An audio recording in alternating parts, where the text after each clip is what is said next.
नमस्कार, आप देख रहे हैं देश का सबसे दमदार बुलेटिन राष्ट्रवाद। मैं हूं आपके साथ हिंदुस्तान की बेटी माधुरी कलाल। हैदराबादी भाईजान असदुद्दीन ओवैसी के तमाम अटकलों को खारिज करते हुए उत्तर प्रदेश में अपनी पार्टी के 100 उम्मीदवार उतारने का ऐलान कर दिया है। All India Muslim personal law board की अपील को खारिज करते हुए ओवैसी ने डंके की चोट पर 100 उम्मीदवार उतारने का यलगार कर दिया है। मैं हिंदुस्तान की बेटी आपको आज बता दूं कि उत्तर प्रदेश की जंग में हैदराबादी लैला की धमाकेदार एंट्री से सियासी मजनूओं का गला सूखने लगा है। जो सियासी मजनू इस उम्मीद में थे कि भाईजान all India Muslim personal law board की अपील को मानते हुए मजलिस के इक्का दुक्का उम्मीदवार ही उतारेंगे, उनकी पेशानियों पर अब चिंता की लकीरें हैं और वो अब गहरी होंगी। दरअसल उत्तर प्रदेश के मुख्यमंत्री योगी आदित्यनाथ ने कुछ दिन पहले उत्तर प्रदेश की जंग को 80 वर्सेस 20 की कहा था। तब कुछ सेक्युलर पार्टियों ने यह भी सोचा कि योगी ने मुस्लिम वोट बैंक का मैदान उनके लिए खुला छोड़ दिया। मुस्लिम वोट बैंक को लेकर भगवाधारी बाबाजी ने सेक्युलर पार्टियों को वॉकओवर दे दिया था। लेकिन मैं हिंदुस्तान की बेटी ये बता दूं कि मुस्लिम वोट बैंक को अपनी जागीर मानने वाले सेक्युलर दलों के लिए हैदराबादी लैला ने बड़ी चुनौती खड़ी कर दी है।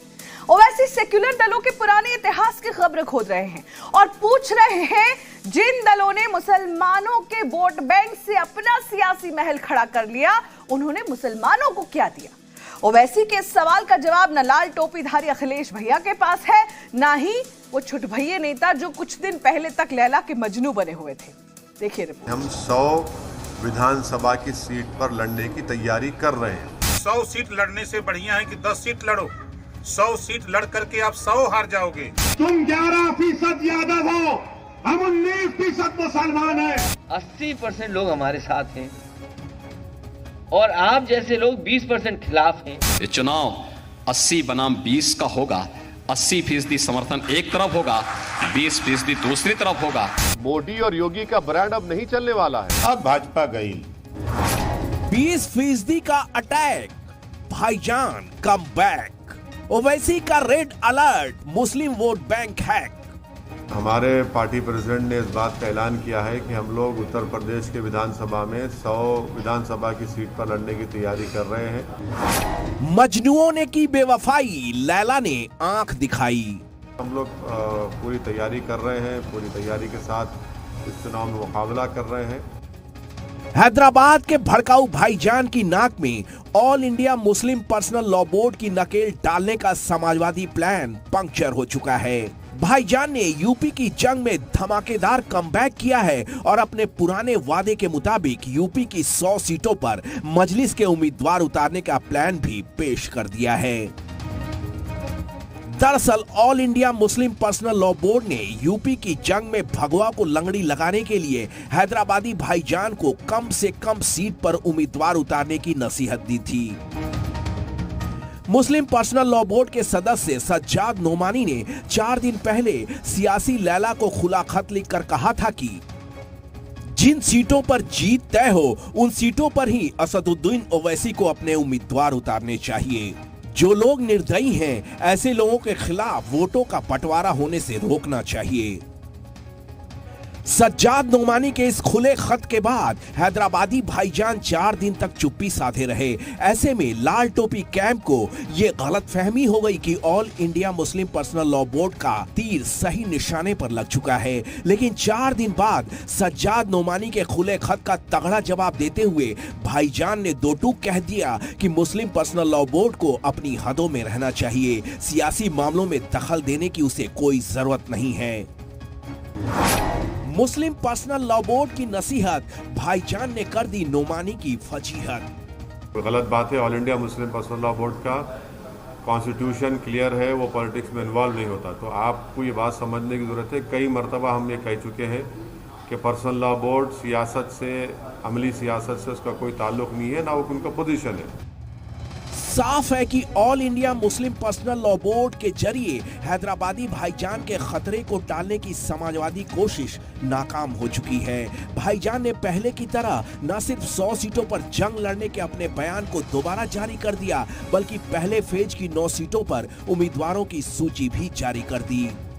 ओवैसी ने यूपी के गाजियाबाद, हापुड़, सहारनपुर, मेरठ और बरेली जिलों में मजलिस के 9 उम्मीदवारों की सूची जारी कर उसे ट्विटर पर टैग भी कर दिया है।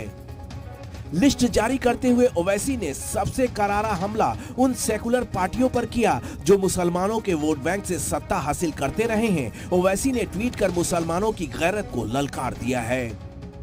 मुसलमानों के वोट से उत्तर प्रदेश की तमाम पार्टियों ने अपने महल तामीर कर लिए, लेकिन मुसलमानों को क्या मिला? कारीगर से मजदूर में तब्दील हो गए, व्यापारी को भिखारी बना दिया। सामाजिक न्याय, सबका साथ, सर्जन हिताय जैसे बासी नारों से ज्यादा कुछ भी नहीं मिला। ओवैसी के इस ताजा हमले से लाल टोपीधारी कैंप में खलबली मच गई है। दरअसल कुछ दिन पहले भगवाधारी सीएम योगी आदित्यनाथ ने जब 80-20 का फॉर्मूला वायरल किया तो समाजवादी कैंप में खुशी की लहर थी, क्योंकि समाजवादी पार्टी को तब ये लगा कि योगी आदित्यनाथ ने सूबे के 20% मुस्लिम वोट बैंक का मैदान उनके लिए छुट्टा छोड़ दिया है। केवल आम लोग तक। लेकिन 100 सीटों पर उम्मीदवार उतारने का ऐलान कर भाईजान ने बबुआ खेमे के रंग में भंग डाल दिया है। यूपी के ज्यादातर छोटे दलों और बड़े दलों के छुटभये बागियों को समाजवादी छतरी के नीचे लाने वाले अखिलेश यादव ओवैसी का नाम सुनते ही तौबा करने लग जाते हैं। समाजवादी पार्टी का गठबंधन लगभग तैयार है, लगभग पूरा हो गया। 1-2 क्षेत्रीय दल बचे हैं, उनको साथ ले लें। एमआईएम से कोई गठबंधन नहीं है। एमआईएम से कोई गठबंधन आने वाले समय में नहीं है। जाने क्यों सियासी लैला से 100 कदम दूर ही रहना चाहते हैं अखिलेश यादव। जब भी ओवैसी की चर्चा होती है कन्नी काटने की कोशिश करते हैं, लेकिन भाईजान को अखिलेश की खिंचाई करने में कतई परहेज नहीं है। इसीलिए अखिलेश यादव योगी के 80% वोट बैंक में सेंध मारने का जब नहला चलते हैं, ओवैसी दहला दाग कर अखिलेश का प्लान पंक्चर कर देते हैं।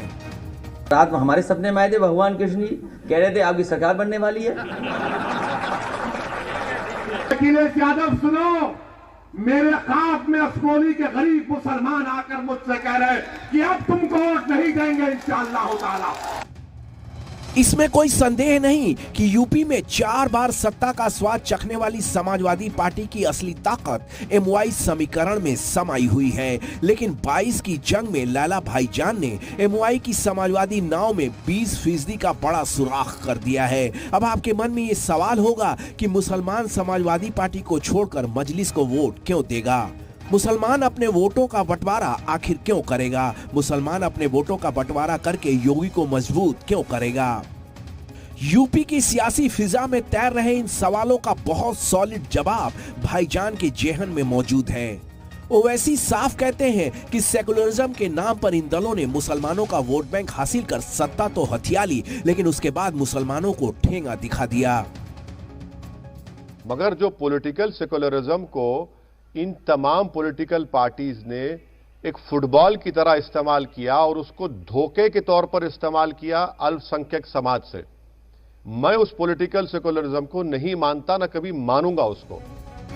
दरअसल सियासत की लैला उस ओम प्रकाश राजभर से भी इंतहाई नाराज है, जो पहले तो मजनू बनकर 7 जन्मों तक साथ निभाने का वादा कर रहे थे, लेकिन अब लैला से बेवफाई कर अखिलेश के पियरका चाचा जान बन चुके हैं। अखिलेश के पियरका चाचा जान शुरुआती दौर में भागीदारी संकल्प मोर्चा बनाकर मुसलमानों को सीएम बनाने का हसीन ख्वाब दिखा रहे थे, और अब लाल टोपी के आगे सरेंडर कर पुराने वादों का टोपी ट्रांसफर कर रहे हैं।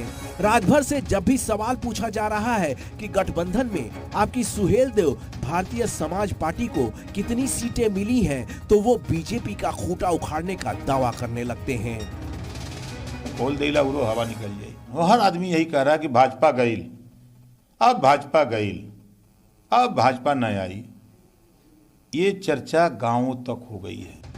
साफ है कि चुनाव की घोषणा से पहले 5-5 सीएम और 20-20 डिप्टी सीएम बनाने का हसीन ख्वाब देख रहे ओम प्रकाश राजभर अखिलेश के पियरका चचा जान बनकर अपनी पार्टी के वजूद की लुटिया डुबो चुके हैं। उनके साथ दिक्कत यह है कि दोबारा लैला का मजनू बन नहीं सकते, बीजेपी की अगुवाई वाले पुराने गठबंधन में जा नहीं सकते। ऐसे में आसरा लाल टोपी कैंप का ही बचा है। अखिलेश यादव ने पियरका चचा बनाकर एक तरह से ठेंगा पकड़ा दिया है।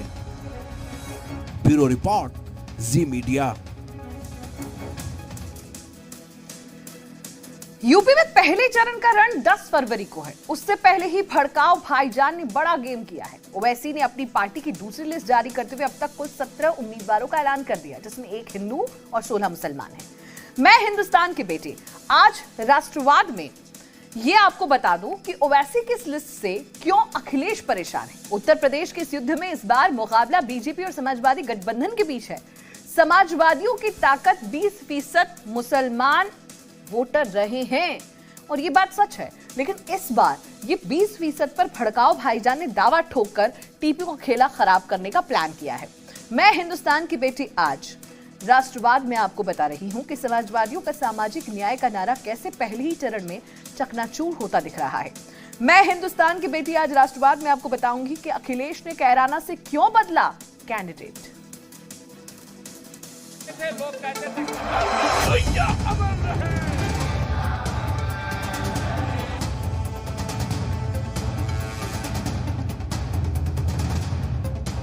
भारतीय जनता पार्टी 10 मार्च को फिर से प्रचंड बहुमत की सरकार बनाएगी और इन पेशेवर गुंडों और अपराधियों पर वैसे ही टूटेगी जैसे पहले टूट करके इनको बिलों के अंदर घुसाया था। भाईजान की हुंकार, टीपू पर प्रहार।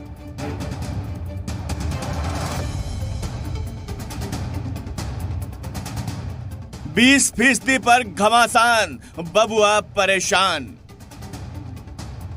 19% जो जिसका आप MY का दावा आप करते हैं, मैं नहीं करता हूं, वो दावा करते हैं MY का, तो आपने क्या किया फिर उनको पॉलिटिकल एम्पावरमेंट करने के लिए? ओवैसी का अंगद पांव, 400 वाला दांव धड़ाम। आने वाले समय में बहुमत की सरकार समाजवादी बनेगी और जिस तरह का माहौल है, जनता 400 सीटें हराना चाहती है भारतीय जनता पार्टी को।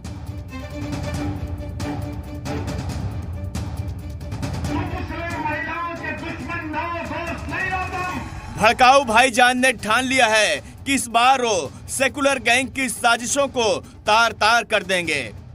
वो मुसलमानों को सेकुलर का गुलाम नहीं बनने देंगे। यही वजह है कि सियासत की लैला ने यूपी की उन 100 सीटों पर ताल ठोक दिया है जिनमें समाजवादी पार्टी 20% के दम पर जीतने का दम दिखा रही थी। लिहाजा खिसियाई ललका सेना अब ओवैसी पर आरोप लगा रही है कि वो बीजेपी को जिताने के लिए मैदान में आए हैं। यहाँ तक कि दल बदलुओं की टोली उन पर बीजेपी की बी टीम होने का आरोप लगा रही है। लेकिन भड़काऊ भाईजान कह रहे हैं कि उन्हें लाल टोपी वालों की सेकुलर गोली से कोई फर्क नहीं पड़ता। अब ये तो इल्जाम जिंदगी भर मुझ पर लगता रहेगा, इसकी मुझे कोई फिक्र नहीं है। ओवैसी ने 20% मुस्लिम वोट बैंक पर जिस तरह से सेंधमारी का प्लान बनाया है, उससे सबसे तगड़ा झटका समाजवादी खेमे को लगा है। ओवैसी ने अपनी पहली लिस्ट में जो 9 कैंडिडेट दिए हैं, उस सभी पश्चिमी यूपी की उन सीटों पर ताल ठोक रहे हैं जहां मुसलमानों की आबादी 35 से 50% तक है। ओवैसी ने ये कहकर ललका सेना के ताबूत में आखिरी कील ठोकने का मंसूबा बना लिया है कि वो पश्चिमी यूपी में वर्चुअल रैली करेंगे और कैंप भी करेंगे ताकि मुसलमानों के वोटों पर मौका परस्त पार्टियां सेंधमारी नहीं कर पाएं। हम लोग वर्चुअल रैलीज भी करेंगे और जो भी मॉडर्न टेक्नोलॉजी के जो टूल्स हमारे पास हैं उसको इस्तेमाल करेंगे, इलेक्शन कमीशन के रूल्स और गाइडलाइंस को देखते हुए। ओवैसी की हुंकार से 400 सीटें जीतने का दम भर रहे बबुआ के लिए हिट विकेट होने का खतरा पैदा हो गया है। लिहाजा टीपू के सिपाही मुसलमानों को ये समझाने में लगे हैं कि अगर उनका वोट बटा तो फायदा सीधे बीजेपी को होगा। लेकिन ओवैसी ये कहकर समाजवादियों की जुबान बंद कर दे रहे हैं कि 2014 और 2019 के लोकसभा चुनाव और 2017 के विधानसभा चुनाव में तो उनकी पार्टी नहीं लड़ी थी, तब कैसे बीजेपी को बम्पर जीत मिली। सवाल ये पैदा होता है कि 2014 में, 17 में, 19 में क्यों उत्तर प्रदेश में बीजेपी जीती। मेरे सवाल का जवाब कोई नहीं दे पा रहा है। ओवैसी के हमले से टीपू के होश फाकता हैं। वो न 20% पर बोल पा रहे हैं और न जिन्ना पर। ओवैसी अब इमरान मसूद पर डोरे डाल रहे हैं, जिन्हें साइकिल पर बिठाने के बाद बबुआ ने बेटिकट करके बेइज्जत किया है। वो समाजवादी पार्टी में गए और उसके बाद जो मीडिया की इत्तलात हैं कि वहाँ से भी उनको इज्जत और उनका मुकाम नहीं दिया गया। कैराना का गैंगस्टर बना टीपू के गले की हड्डी।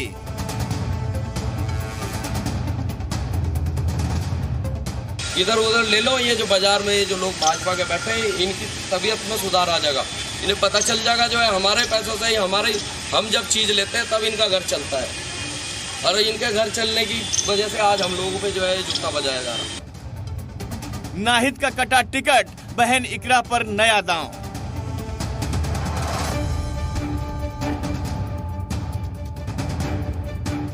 टिकट बदलने से क्या धुलेंगे पाप।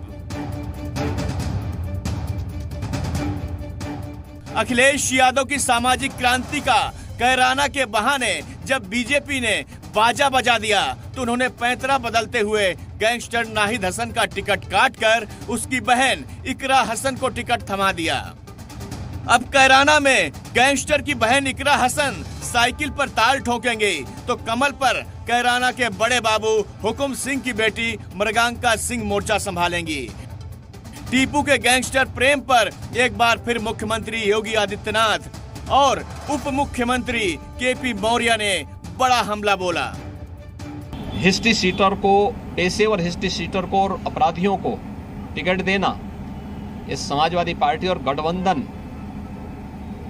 के चरित्र को उजागर कर देता है। समाजवादी पार्टी दंगाइयों, अपराधियों, माफियाओं की संरक्षक है और श्री अखिलेश यादव जी का नाम उसमें सबसे पहले लेने का काम करने में मुझे कोई संकोच नहीं।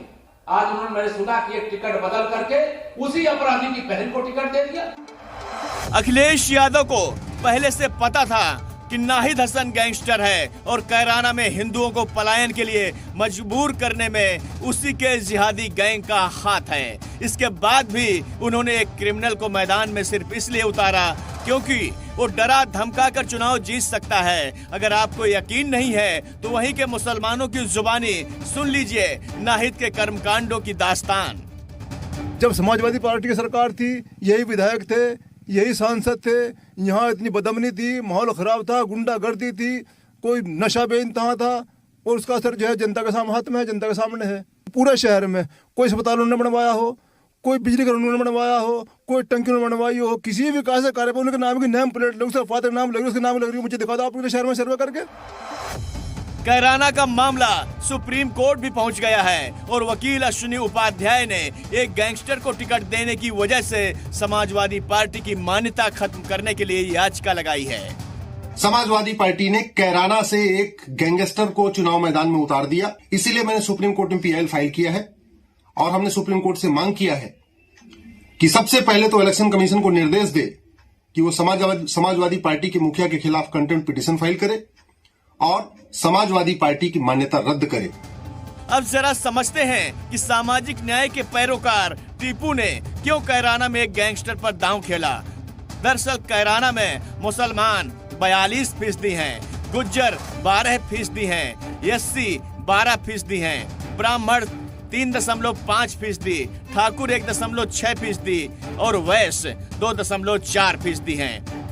लिहाजा बबुआ का प्लान ये था कि 42% मुस्लिम और गैंगस्टर की ताकत से हासिल छोटी और दलित जातियों की वोट पर साइकिल जीत जाएगी। लेकिन यहाँ का हिंदू और मुसलमान नहीं चाहता कि गुंडागर्दी और नशाखोरी वाले दिन दोबारा आए और कैराना में हिंसा और खौफ का तांडव दोबारा हो।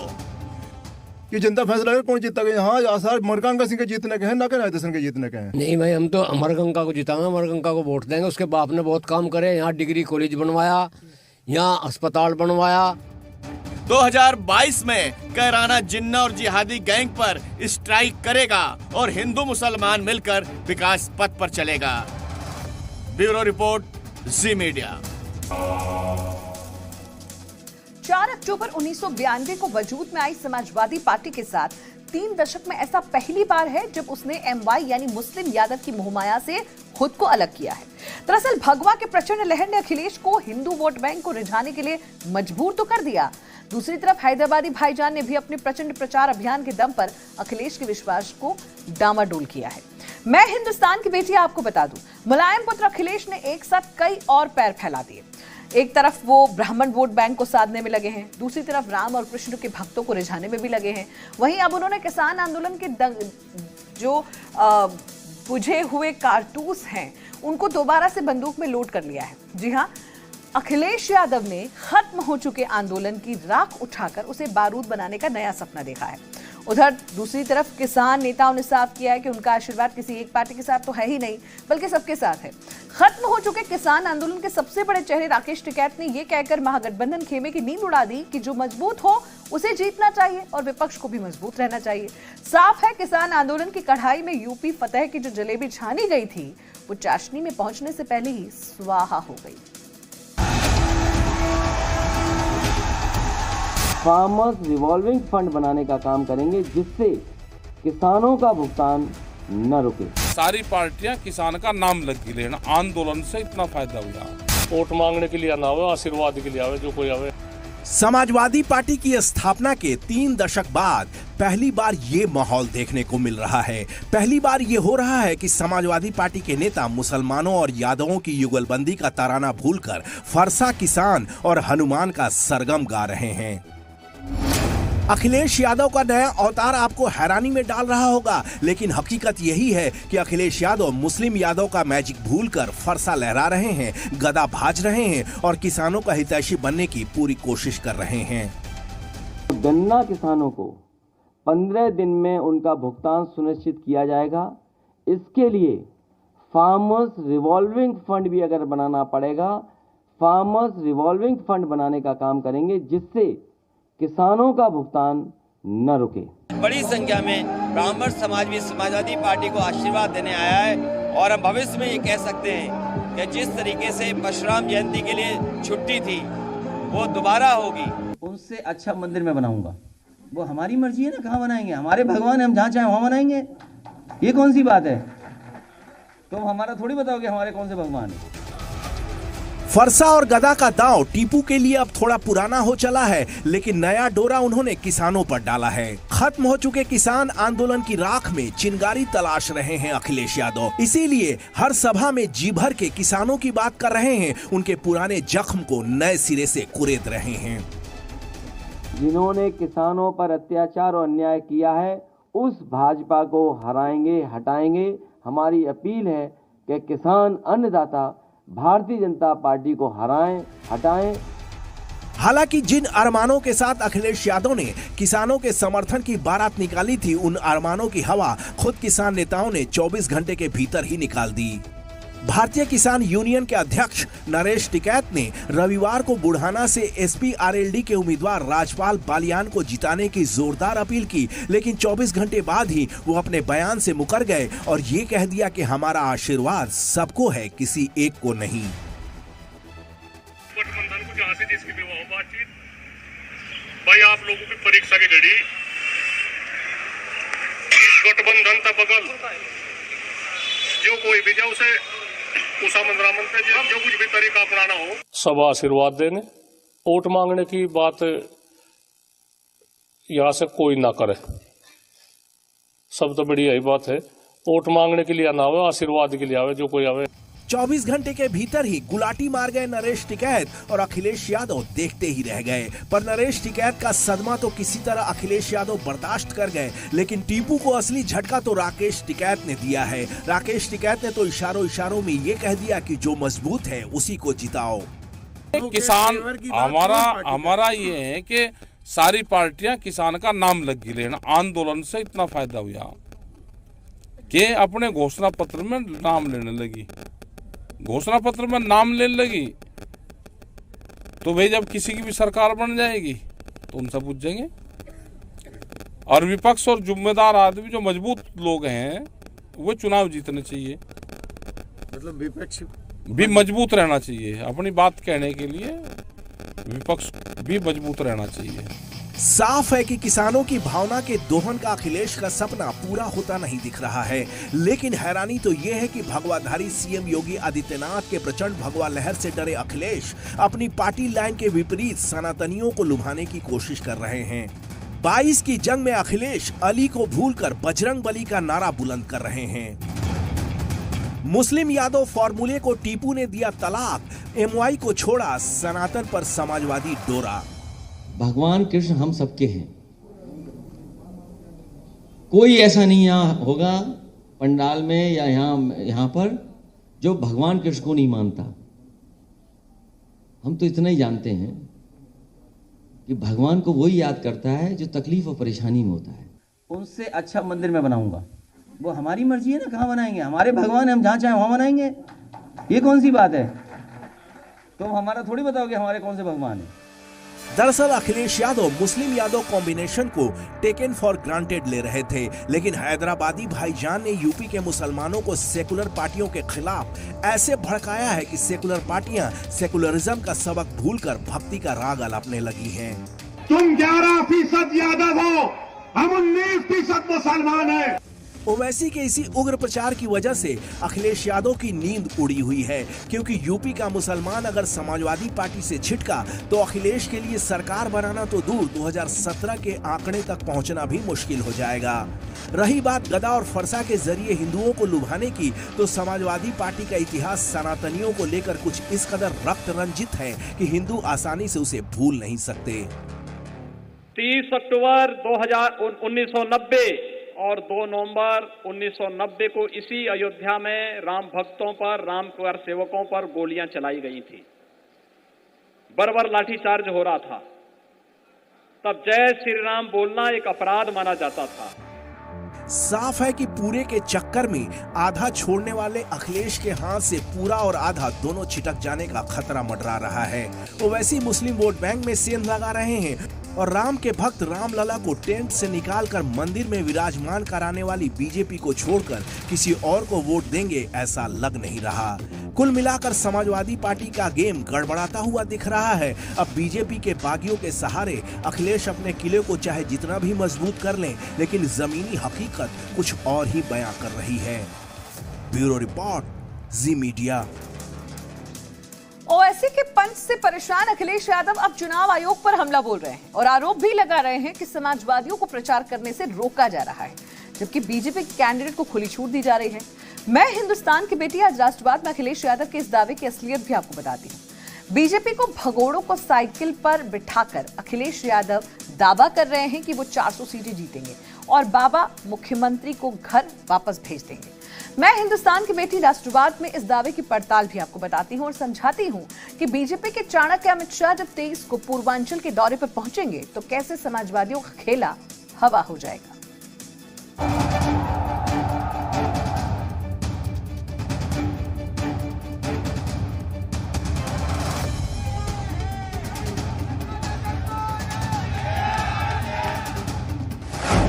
आयोग का हंटर बबुआ मांगे न्याय।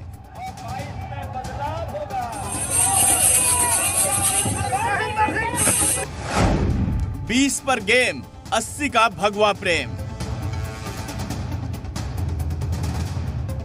यूपी के युद्ध में जहां कैंडिडेट कोरोना काल में प्रचार के हथकंडे अपना रहे हैं, वहीं कानून तोड़ने वालों पर चुनाव आयोग का चाबुक भी चल रहा है। अमरोहा में चुनाव आयोग ने समाजवादियों के चुनावी दफ्तर पर ताला जड़ दिया और गाड़ियों का चालान भी काट दिया। गुस्साए टीपू ने ट्वीट दागकर बीजेपी और चुनाव आयोग दोनों पर निशाना साधा। सपा के कार्यक्रम कार्यालय पर पूरी पाबंदी और गाड़ियों के चालान भी। लेकिन कुछ दिनों के बाकी बचे मुख्यमंत्री वो अमरोहा के बीजेपी प्रत्याशी आचार संहिता और कोरोना गाइडलाइंस का सरेआम मजाक उड़ा रहे हैं। निर्वाचन न्याय को सुनिश्चित करना चुनाव आयोग का परम धर्म है। कोई है? दरअसल पश्चिमी यूपी में ओवैसी की 2 लिस्टों से टीपू का 80-20 वाला खेला खराब होता दिख रहा है। लिहाजा अब अखिलेश यादव चुनाव आयोग पर भड़ास निकाल रहे हैं और आरोप लगा रहे हैं कि बीजेपी को खुली छूट है, जबकि समाजवादियों की धरपकड़ की जा रही है।